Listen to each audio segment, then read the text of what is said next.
नमस्कार, मी सुवर्ण जोशी। या घडीची सगळ्यात महत्त्वाची बातमी, मंदिरं उघडण्याच्या मागणीकरता राज्यामध्ये भाजपचं आंदोलन उपोषण एका बाजूला सुरू आहे, दुसरीकडे राज्यपाल कोश्यारी यांनी मुख्यमंत्री उद्धव ठाकरेंना पत्र पाठवलं। या पत्रातून त्यांनी राज्यात बंद असलेल्या मंदिरांवरून नाराजी व्यक्त केली। मुख्यमंत्र्यांना पाठवलेल्या पत्रामध्ये त्यांनी काही प्रश्न उपस्थित केलेत। राज्यात बार आणि रेस्टॉरंट्सना परवानगी दिली आहे, मात्र मंदिर बंद काय असा सवाल त्यांनी केलाय।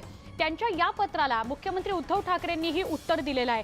माझ्या हिंदुत्वाचा जो उल्लेख पत्रात केला आहे तो योग्यच आहे, मात्र माझ्या हिंदुत्वाला आपल्या प्रमाणपत्राची आवश्यकता नाही, तसंच ते कुणाकडून शिकण्याचीही मला गरज नाही। माझ्या राज्याला अथवा माझ्या राज्याच्या राजधानीला पाकव्याप्त काश्मीर म्हणणाऱ्यांचं हसत खेळत घरात स्वागत होतं। माझ्या हिंदुत्वात हे बसत नाही। केवळ धर्मस्थळ उघडणं म्हणजे हिंदुत्व नाही, न उघडणं म्हणजे सेक्युलर असं आपलं म्हणणं आहे का? मग आपण राज्यपाल पदाची शपथ ज्या घटनेनुसार घेतली त्या घटनेचा महत्त्वाचा गाभा सेक्युलरिझम आहे, तो आपल्याला मान्य आहे का? म्हणजेच सगळ्यात आधी जेव्हा राज्यात आंदोलनं भाजपनं केली, मंदिरं उघडण्यासाठी उपोषण सुरू आहे एका बाजूला, आणि असं असताना राज्यपाल भगतसिंग कोश्यारी यांनी उद्धव ठाकरेंना पत्र लिहिलं। या उद्धव ठाकरेंना पत्र लिहिण्याच्या पत्रामध्ये, त्या मजकुरामध्ये त्यांनी अनेक प्रश्न उपस्थित केलेत। कोरोनाची काळजी घेण्यासंदर्भातला मुद्दा असेल तो प्रश्न बरोबर आहे, पण सेक्युलरिझम याच्यावर प्रश्न उपस्थित झालेले आहेत। तुम्ही धर्मनिरपेक्षतेकडे वळलात का हिंदुत्वाकडून, असा एक प्रश्न विचारला गेलेला आहे। आणि या सगळ्यावरून उद्धव ठाकरेंनी सुद्धा आता राज्यपालांना एक पत्र पाठवलंय। थोडंसं कठोर शब्दांमधलंच ते पत्र आहे। भगतसिंग कोश्यारी सुरुवातीला काय म्हणाले, त्यांनी काय पत्र पाठवलंय बघूया।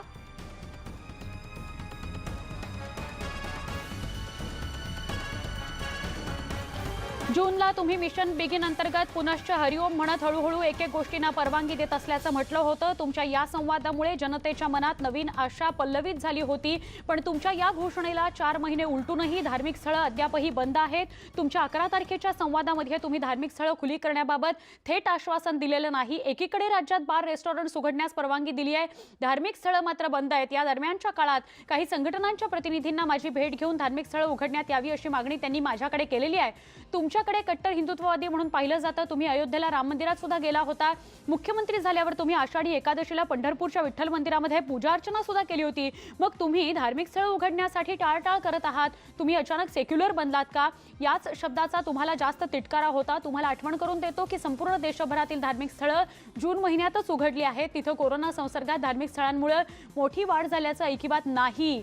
मार्गदर्शक तत्व आखून राज्यातील धार्मिक स्थळं खुली करावीत अशी विनंती मी तुम्हाला करतोय। राज्यपाल भगतसिंग कोश्यारी यांनी उद्धव ठाकरेंना हे पत्र लिहिलेलं आहे, आणि त्या पत्रानंतर सेक्युलरिझम, धर्मनिरपेक्षता या मुद्द्यावरून कठोर शब्दात उद्धव ठाकरेंनी उत्तर दिलेलं आहे।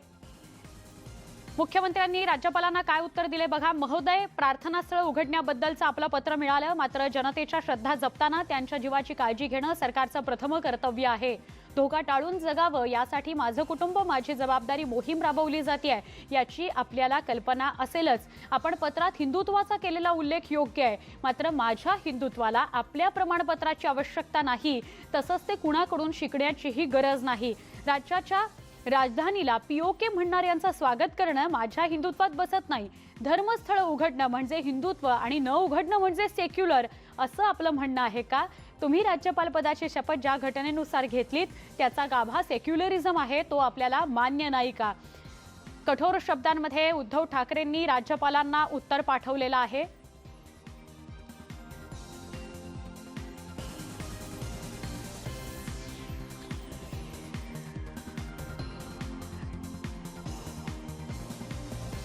आणि या सगळ्याविषयी आपण बोलणार आहोत। डॉक्टर उल्हास बापट, ज्येष्ठ घटनातज्ञ आपल्यासोबत आहेत। उदय जाधव आमचे प्रतिनिधी सुद्धा आपल्यासोबत आहेत, आणि प्रफुल्ल आपल्यासोबत आहेत। मी सगळ्यात आधी जाणार आहे उदयकडे। सगळ्यात आधी डॉक्टर उल्हास बापट यांच्याकडे जाईन। डॉक्टर उल्हास बापट, आपलं स्वागत। आपण बघतोय राज्यपालांनी पत्र लिहिलं उद्धव ठाकरेंना, त्यामध्ये सेक्युलरिझमचा मुद्दा त्यांनी उपस्थित केला, आणि दुसरीकडे लगेचच उद्धव ठाकरेंनी उत्तर पाठवलेलं आहे राज्यपालांना। सर, आपल्या घटनेमध्ये भारताचा उल्लेख हा युनियन ऑफ स्टेट्स असा करण्यात आलाय। असं असताना राज्यपालांचं हे पत्र तुम्हाला कितपत योग्य वाटतं? नाही, ही फार दुर्दैवाची गोष्ट आहे की राज्यपाल आणि मुख्यमंत्री या दोघांमध्ये ही फार प्रतिष्ठेची पद आहेत आणि यांच्यामध्ये अशा तऱ्हेचा पत्रव्यवहार व्हावा हेच दुःखद आहे।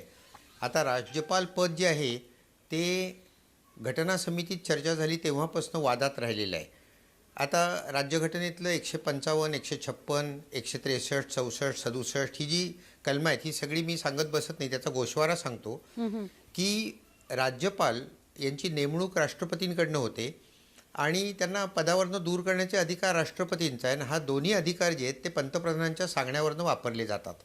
त्यामुळे प्रत्येक राज्यपाल हा पंतप्रधानांची किंवा पार्टी जी पॉवरमध्ये असते युनियन गव्हर्नमेंटमध्ये त्याची मर्जी राखून असतो. सरकारी या कमिशननी अत्यंत स्वच्छ शब्दात असं म्हटलं होतं, म्हणजे सेंट्रल स्टेट रिलेशनच्या बाबतीत, की केंद्र सरकारमध्ये जो राजकीय पक्ष आहे त्याच पक्षाचा गव्हर्नर राज्यामध्ये नसावा. परंतु प्रत्यक्षामध्ये हे पाळलं जात नाही. म्हणजे इंदिरा गांधींच्या काळातही पाळलं जात नव्हतं आणि मोदींच्या काळातही पाळलं जात नाही आहे. आणि त्यामुळे आत्ताचे जे राज्यपाल आहेत त्यांनी वास्तविक घटनेशी मी एकनिष्ठ राहीन, जनतेच्या सेवेला वाहून घेईन अशी शपथ घेतली आहे 159 कलमाखाली. परंतु प्रत्यक्षामध्ये मी गेले कित्येक दिवस बघतोय त्यांची जे वर्तणूक आहे ती माझ्या मते as a teacher in constitutional law कॉन्स्टिट्यूशनमध्ये बसणारी नाही आहे. उदाहरणार्थ सकाळी जे शपथविधी झाला फडणवीसांचा तो चुकीचा होता किंवा उद्धव ठाकरेंची विधान परिषदेवर नेमणूक करणार नाही मी त्यांनी वेळ काढूपणा केला असं करता येत नाही. हा त्यांचा अधिकार नाही आहे. He has to accept the advice of the chief minister. आणि त्यामुळे काही ना काहीतरी प्रकरणं उकरून काढायची असं हे चाललं आहे. मला व्यक्तिगत असं वाटतं हा अधिकार आहे. एक गोष्ट क्लिअर करतो, राज्यपालांना मुख्यमंत्र्यांना काही प्रश्न विचारायचे आणि उत्तरं मागवायचा अधिकार आहे राज्यघटनेखाली. परंतु हा अधिकार हा संयमित वापरावा लागतो. आत्ता जो त्यांनी वापरलाय हा राजकीय कारणाकरता वापरलाय असं वरवर पाहता तरी दिसत आहे. नक्की सर, फक्त यातलाच एक अजून मुद्दा आपण स्पष्ट करावा असं वाटतं की खरं आहे तुमचं म्हणणं की प्रश्न विचारले जाऊ शकतात की धार्मिक स्थळं मंदिरालय जर सुरू आहेत तर धार्मिक स्थळं बंद का असा प्रश्न विचारला जाऊ शकतो. पण त्याचा संबंध सर व्यक्तिगत गोष्टींशी जोडला गेलाय असा की तुम्ही हिंदुत्ववादी होतात आता धर्मनिरपेक्षतेकडे वळताय का. तर ही कुठे शब्दांची सुद्धा चूक झालेली आहे. जे विचारलं गेले, जे वापरलं गेलंय किंवा ज्याचा संबंध व्यक्तिगत गोष्टींशी जोडला गेलाय ते चूक आहे. नाही, आता कसं असतं की घटनेचा आत्मा आहे. सेक्युलरिझम हा तर घटनेचा आत्मा आहे. म्हणजे हा बोमाई केसमध्ये सुप्रीम कोर्टाने अत्यंत क्लिअर केलेला आहे की राज्यघटनेचं जे बेसिक स्ट्रक्चर आहे त्याचे जे अनेक भाग आहेत, इक्वॉलिटीचा अधिकार आहे, धर्मस्वातंत्र्याचा अधिकार आहे, त्याच्यामध्ये हा जो आत्मा आहे त्याच्यामध्ये सेक्युलरिझम, डेमोक्रेसी, फेडरलिझम हा भाग आत्म्याचा भाग आहे. आणि त्यामुळे सेक्युलर वागणं यात काहीच चूक नाही अजिबात. मी घरात रामाची पूजा करतो का अल्लाची पूजा करतो हे अगदी हे वेगळी गोष्ट आहे. मी चीफ मिनिस्टर असताना मी माझ्या जनतेचं कल्याण कशात आहे याप्रमाणेच निर्णय घेणार. माझं आयडिओलॉजी व्यक्तिगत काय आहे याचा संबंध येत नाही. तेव्हा हा जो प्रश्न विचारला गेला राज्यपालांकडनं हा अत्यंत प्रायमा फेशी पॉलिटिकल प्रश्न आहे. नक्की सर, आपल्या देशात मुख्यमंत्री हे पद घटनात्मक आहे आणि प्रशासन हे केंद्र आणि राज्य दोघंही चालवतात. असं असताना वारंवार हे खटके का उडावेत. नाही, एक गोष्ट लक्षात घ्या की मुळात राज्यातलं प्रशासन हे केंद्र आणि राज्य दोन्ही चालवतात अशातला भाग नाही आहे. राज्याचा कारभार हा चीफ मिनिस्टरच करत असतो आणि तो जरी executive power is vested in the governor but the governor acts on the advice of the chief minister. त्यामुळे चीफ मिनिस्टरच सर्व बघत असतो. आता काही जे कायदे केलेले असतात केंद्र सरकारने त्याची अंमलबजावणी अर्थातच राज्यात करावी लागते. म्हणजे केंद्र सूची आहे आणि सामायिक सूची आहे. यातला कायदा जर का केंद्र सरकारने केला असेल तर त्याची अंमलबजावणी राज्यामध्ये व्हावी लागते. राज्याचाच कायदा असतो त्याची तर होतेच अंमलबजावणी राज्यामध्ये. त्यामुळे चीफ मिनिस्टर हाच राज्यकारभार करत असतो आणि गव्हर्नरनी त्याचा सल्ला ऐकायचा असतो. फक्त डिस्क्रिशनरी पॉवर जिथे असतात ते अगदी थोड्या बाबतीत आहेत. त्या आत्ताची जी केस तुम्ही मला सांगितली त्याच्यामध्ये गव्हर्नरला कुठली डिस्क्रिशनरी पॉवर नाही आहे. त्यांनी माहिती मागवायला हरकत नाही. परंतु अशा रीतीने राजकीय शब्दांमध्ये पकडण्याचा प्रयत्न राज्यपालांच्या पदाला शोभा देणारा नाही आहे. नक्की सर, अजून एक देशातील अनेक संस्थांचे डिटिरिओरेशन झालेलं आपल्याला बघायला मिळतंय आणि याचा म्हणजे त्यांचा दर्जा खालावतोय असं आपण आता बघू शकतोय. तर राज्यभवन किंवा राजभवन ही संस्था सुद्धा यात मोडतीये असं तुम्हाला वाटतं का. अगदी निर्विवाद मोडतीये. कारण राज्यपाल हे केंद्राचे हस्तक म्हणूनच जवळजवळ एजंट म्हणूनच काम करतात अशी जवळजवळ स्थिती आली आहे. सोली सोराबजींचं एक पुस्तक आहे गव्हर्नरवर लिहिलेलं, त्याचं टायटलच त्यांनी दिलं आहे governor the sage or saboteur of the Indian constitution. म्हणजे हा रक्षक आहे का भक्षक आहे राज्यघटनेचा, असं त्याचं टायटलच त्यांनी दिलेलं आहे. आणि त्यामुळे राज्यपाल हे राजभवन जे आहे ते फार पॉलिटिकल होत आहे असं मला वाटतं. परंतु तुम्ही म्हणालात ते बरोबर आहे की अनेक संस्था या पॉलिटिसायझेशन चालू आहे, त्याच्यामध्ये गव्हर्नरचं पण पद हे पॉलिटिकल होत चाललं आहे. आता जे गव्हर्नर आत्ता नेमलेत, जवळजवळ 30 एक गव्हर्नर मोदी सरकार आल्यापासून त्यांनी 6 वर्षात नेमलेत, त्यातले जवळजवळ 29 हे RSSचे आहेत. तेव्हा हे राजकीय लोकांना नेमलं जातं आणि त्यामुळे गव्हर्नर हा राजकीय दृष्टीने वरनं त्याला जी काय सूचना मिळतात त्याप्रमाणे वागतो. असं त्यांनी वागू नये, कारण पुन्हा सुप्रीम कोर्टाचा एक निर्णय आहे, तोही सांगतो तुम्हाला. हो.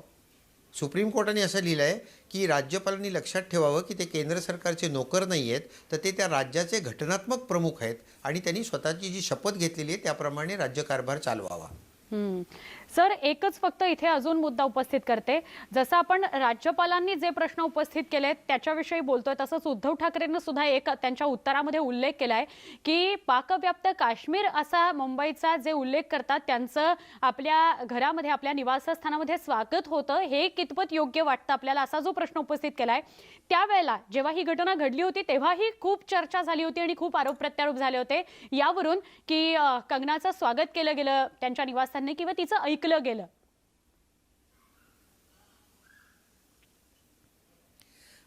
खरं सांगू का, हे राजकीय प्रश्न आहेत आणि शक्यतो राजकीय प्रश्नांवर मी बोलत नाही. मी फक्त राज्यघटनेबद्दल तुम्ही जे मला प्रश्न हो विचारताय सर. त्याची मी उत्तरं देतोय.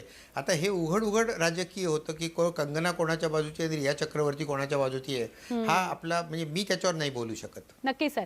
सर, तुम्ही म्हणालात की केवळ राष्ट्रपती राज्यपालांवर कारवाई करू शकतात, पण मग राज्यपालांची तक्रार करायची असल्यास ती कुणाकडे करायची असते?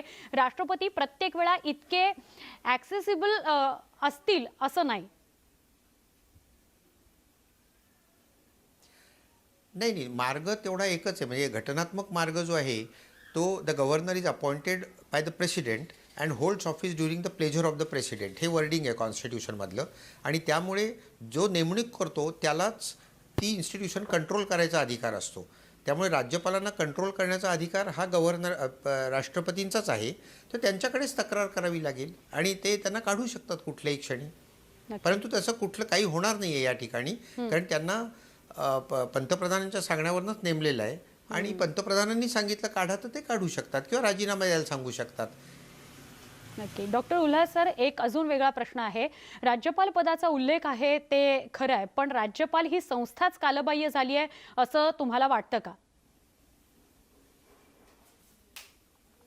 नाही, तसं नाही. म्हणजे खूप लोक या विषयावर मला प्रश्न विचारतात. तसं अजिबात नाही आहे, कारण आपण संसदीय पद्धत घेतलेली असल्यामुळे या ठिकाणी जसं इंग्लंडमध्ये पंतप्रधानांच्या हातात खरी सत्ता असते, पण हेड कोण आहे तर राणी जी आहे ती हेड आहे. तसंच केंद्र सरकारमध्ये पंतप्रधानांच्या हातात खरी सत्ता आहे, परंतु राष्ट्रप्रमुख कोण आहेत तर ते राष्ट्रपती आहेत. तसंच राज्यामध्ये जरी सत्ता ही मुख्यमंत्र्यांच्या हातात असेल तरी त्या राज्याचं प्रमुख पद जे आहे, एक्झिक्युटिव्ह चीफ जो आहे तो गव्हर्नरच असतो.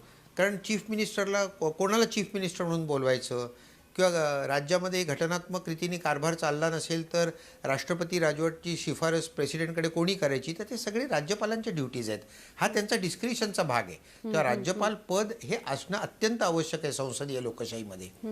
आणि डॉक्टर उल्हास सर, जेव्हापासून भगतसिंग कोश्यारी राज्यपाल म्हणून नियुक्त झाले तेव्हापासूनच अनेक वेगवेगळ्या घटना अशा समोर येतात ज्यावरून त्यांच्यावर टीका झाली. म्हणजे मुख्यमंत्र्यांच्या घरी त्यांनी भोजनाला जाण्यापासून ते अगदी त्यांनी केलेली वक्तव्य, त्यांनी विचारलेले प्रश्न, अशा सगळ्यांवरनं प्रश्न उपस्थित केले. टीका तर झालीच, पण प्रश्न उपस्थित झाले. तर राज्यपालांच्या मर्यादांविषयी, म्हणजे त्यांनी कुठे हस्तक्षेप केला पाहिजे, काय बोललं पाहिजे, इथपासनं त्यांच्या ज्या मर्यादा असतात त्याच्याविषयीची आपण माहिती देऊ शकाल का? कसं असतं, हे आपल्या देशाचं मोठं दुर्दैव आहे की कायदा लिहिलेला असतो, राज्यघटना लिहिलेली आहे, पण त्याच्यात काही चांगल्या प्रथा परंपरा पडाव्या लागतात, इव्हॉल्व्ह व्हावी लागते. तशा चांगल्या प्रथा परंपरा आपल्या इथे नीट पडत नाही आहेत आणि त्यामुळे हे राज्यपालांनी कसं वागावं. आता एखाद्या मुख्यमंत्र्याला बोलवलं, त्याला विश्वासदर्शक ठराव पास करण्याकरता 2च दिवस द्यावे, ही प्रथा पडायला पाहिजे. तुम्ही 15 दिवस दिले तर तिथे हॉर्स ट्रेडिंग होऊ शकतं. तेव्हा चांगल्या प्रथा पडत नाही आहेत हा दुर्दैवाचा भाग आहे. म्हणजे आपल्या राज्यघटनेत काही दोष नाही आहे. मी तुम्हाला एकच वाक्य सांगतो म्हणजे सगळं क्लिअर होईल. राजेंद्र प्रसादांनी घटना ॲक्सेप्ट करताना शेवटच्या भाषणात असं म्हटलं होतं की I am very unhappy about 2 things. एक म्हणजे आपली राज्यघटना आपल्या देशाच्या भाषेत लिहिली गेली नाही, इंग्लिशमध्ये लिहिली गेली. आणि दुसरं, there is no guarantee in the constitution that only people with character would enter legislature. आणि त्यामुळे या सगळ्या राजकारणामध्ये जी लोकं येतात त्यांचं कॅरेक्टर काय आहे याच्यावर कुठलाही कॉन्स्टिट्यूशनल कॉन्स्ट्रेंट नाही आहे. आणि हे दुःख राजेंद्र प्रसादांनी व्यक्त केलं होतं, आंबेडकरांनी व्यक्त केलं होतं. ते आपल्याला आता प्रत्यक्ष बघायला मिळतोय खेळ. डॉक्टर उल्हास सर, तुम्ही या सगळ्याच प्रश्नांची खूप सोप्या भाषेत आणि समजेल अशा शब्दांमध्ये उत्तर दिलीत, त्याबद्दल खूप खूप आभार. असं कुठल्याच राज्यामध्ये चित्र जायला नको, कुठूनच चित्र जायला नको की एका बाजूला राज्यपालांनी काही प्रश्न विचारलेत आणि दुसरीकडे उद्धव ठाकरेंना किंवा मुख्यमंत्र्यांना असं उत्तर त्यांना द्यावं लागलेलं आहे. पण आत्ता तरी महाराष्ट्रामध्ये आपण असं चित्र बघतो आहोत. डॉक्टर